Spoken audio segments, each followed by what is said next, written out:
यूं तो मुश्किलें हर किसी की जिंदगी में आती हैं। दुनिया में ऐसा कोई भी इंसान नहीं है जो समस्याओं से दो चार ना हुआ हो या जिसने अपने जीवन में कभी भी परेशानियों का सामना ना किया हो। लेकिन जब ढलती उम्र में मुसीबतों का पहाड़ टूटता है तो दर्द बहुत गहरे देता है। ऐसे ही दर्द को झेलते हुए 74 साल के देशराज दुनिया के लिए मिसाल बन गए। इनकी कहानी जिसने भी सुनी उसका दर्द आंखों से आंसू बनकर छलक गया। लोग न सिर्फ भावुक हो उठे बल्कि मदद के लिए भी उठ खड़े हुए। दरअसल हम 74 साल के मुंबई के एक ऐसे ऑटो ड्राइवर की बात कर रहे हैं जिन्होंने उम्र के उस पड़ाव पर अपने 2 बेटों को खोया जब उन्हें उनकी सबसे ज्यादा जरूरत थी। देशराज एक ऐसा नाम जो अगर सामने नहीं आता तो शायद दुनिया की इस भीड़ में कहीं खो ही जाता। लेकिन ह्यूमंस ऑफ बॉम्बे ने जब से इनकी कहानी को दुनिया के साथ शेयर किया है तब उनकी मदद के लिए हजारों हाथ आगे बढ़ आए हैं।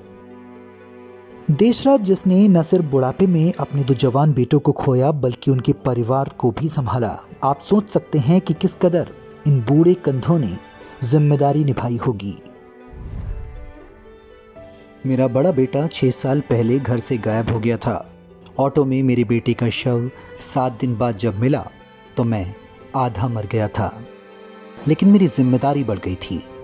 मुझे तो शोक मनाने तक का वक्त नहीं मिला था और मैं अपने बेटे की मौत के अगले दिन ही ऑटो लेकर निकल पड़ा। कहते हैं ना, कुदरत को कुछ और ही कहर देशराज पर ढाना था। देशराज की जिंदगी उस वक्त और बिखर गई जब उन्हें अपने छोटे बेटे की लाश रेलवे ट्रैक पर पड़ी हुई मिली। देशराज दर्द से फवक उठे। इस बार ये दर्द बेहद असहनीय था। अब देशराज खुद को रोक ना पाए और दिल का दर्द उनकी जुबां पर आ ही गया। देशराज बोल पड़े, 2 बेटों की चिताओं को आग दी है मैंने। एक पिता के लिए इससे बुरी बात भला क्या हो सकती है। देशराज आगे कहते हैं, बेटे की मौत के बाद मेरी बहू और उसके 4 बच्चों की जिम्मेदारी ने मुझे रोकने नहीं दिया और मैं चलता रहा।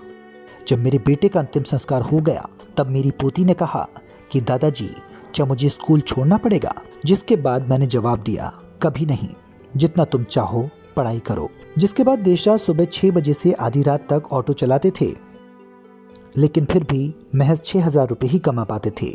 स्कूल की फीस देने के बाद 7 लोगों का परिवार बड़ी मुश्किल से चल पाता था। मुश्किल दौर में भी नहीं रोकी पोती की पढ़ाई। देशराज की पोती जब 12वीं क्लास में 80% अंकों से पास हुई तब उसने दादाजी से दिल्ली जाकर पढ़ने की बात कही।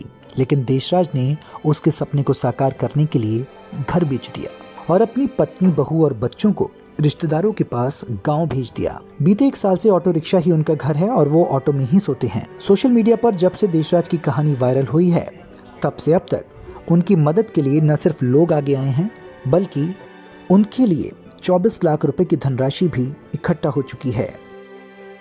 फिलहाल ये कहना गलत नहीं होगा कि वक्त के साथ साथ भगवान भी सब्र का इम्तिहान लेता है। जो सब्र पाल लेता है ऊपर वाला भी उसकी मदद करता है। Bureau desk, Punjab Kesari TV. हमसे जुड़े रहने के लिए हमारे YouTube चैनल को सब्सक्राइब करें और नई वीडियो की नोटिफिकेशन के लिए बेल आइकॉन को दबाएं। अगर आप ये वीडियो Facebook पर देख रहे हैं तो लाइक जरूर करें और ज्यादा से ज्यादा शेयर करें। धन्यवाद।